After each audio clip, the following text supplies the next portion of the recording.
नेते आणि मंत्र्यांचे दौरे हे प्रशासनासाठी कसे टॅनिक ठरतात याचा जिवंत प्रत्यय आज अकोलेकरांना आला।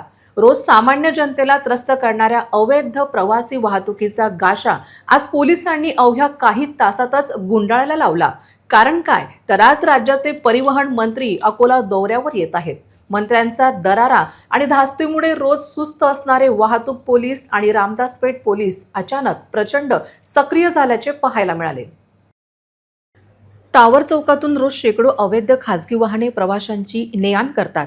रस्त्यांच्या मधोमध वाहने उभी करणे, वाहतुकीचे नियम पायदळी तुडवणे आणि यामुळे होणारी प्रचंड वाहतूक कोंडी हे अकोलेकरांचे रोजचे मरण झाले आहे। रामदासपेठ पोलीस ठाणे अगदी हाकेच्या अंतरावर असताना आणि वाहतूक पोलिसांची चौकात ड्युटी असतानाही या अवैध वाहतुकीकडे वर्षानुवर्ष हेतुपुरस्पर दुर्लक्ष केले जात असल्याचा आरोप नागरिक करत आहेत। आरटीओ कार्यालय तर या अवैध वाहतुकीबाबत सुस्तच असल्याचे चित्र आहे। मंत्र्यांच्या दौऱ्यापुरता केलेला हा देखावा उद्या मंत्री जाताना पुन्हा जैसे ते होणार की पोलीस ही शिस्त कायम ठेवणार याकडे आता संपूर्ण अकोल्याचे लक्ष लागले आहे। परंतु आज परिवहन मंत्र्यांचा अकोला दौरा असल्याने पोलिसांचे धाबे दणाणले।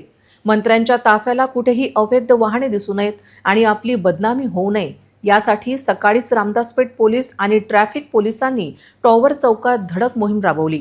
रोज ठाण मांडून बसणाऱ्या शेकडो खासगी वाहनांना हुसकावून लावत चौक चकाचक करण्यात आला।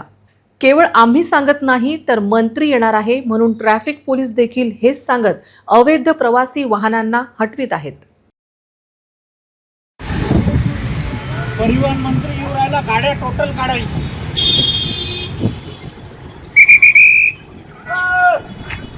चला लवकर, ॲटो गिटो सर्व पुरं सुकाट दिसलं पाहिजे। इकडं कुठेही लावा तुम्ही।